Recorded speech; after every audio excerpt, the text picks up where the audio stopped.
This band is one of Holland's most popular musical exports. Hi, I'm Rebecca Brayton and welcome to WatchMojo.com. And today we're speaking with Sharon from Within Temptation about their album, The Unforgiving, and the visual aspects that go along with it. I've got a try, it's not over yet. No signals of love have you left. Instead of other music, what else has come to kind of inspire and influence your music? In the past, we were very much inspired by movies and stuff like that, and but also by books, fantasy books sometimes. This album, we developed our own comic and wanted to do a concept album for the first time, and not like a lot of bands did before us, like for instance Pink Floyd, who really made a concept album from A to Z and telling the whole story in the album as well. And for us it was more like making soundtracks to the comic and making some short movies to explain the main characters of the storyline.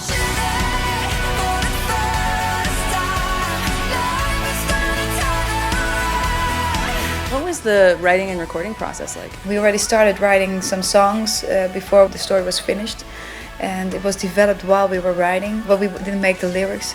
We always do that, like make dummy lyrics, you know, and replace them later on being based on the comic. And at a certain part, the storyline was developed simultaneously with the songwriting, so we could really integrate more things into it. But in the end, I think it just turned out very well. Even the songs who were written before just fitted in perfectly with the whole album, actually. But it's okay, got no regrets.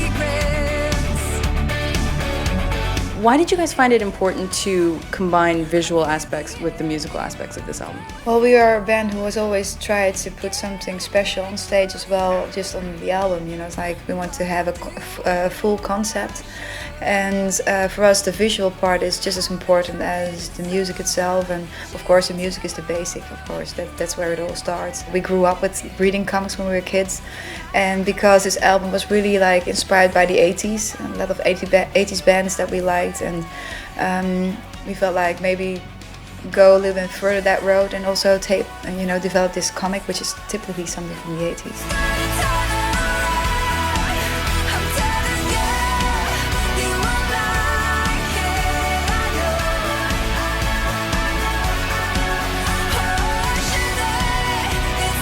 Why don't you tell us a bit more about the concept, the storyline itself? The Unforgiving album is about people who are basically not bad, but made bad decisions.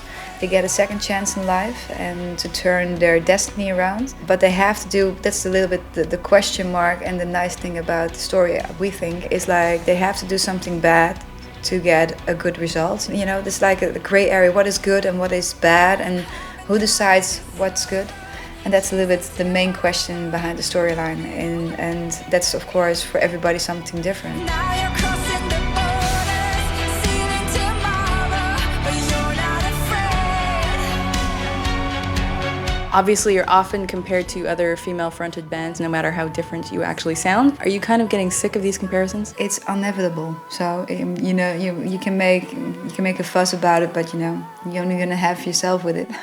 I totally agree that it's strange, because I think if the band Him, would have had a girl singer, they would have been compared to us as well, and we to them and to other bands as well.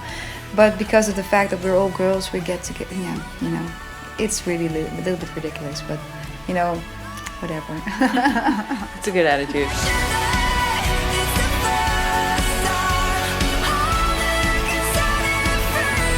Thank you very much. You're welcome. Hope to see you next time.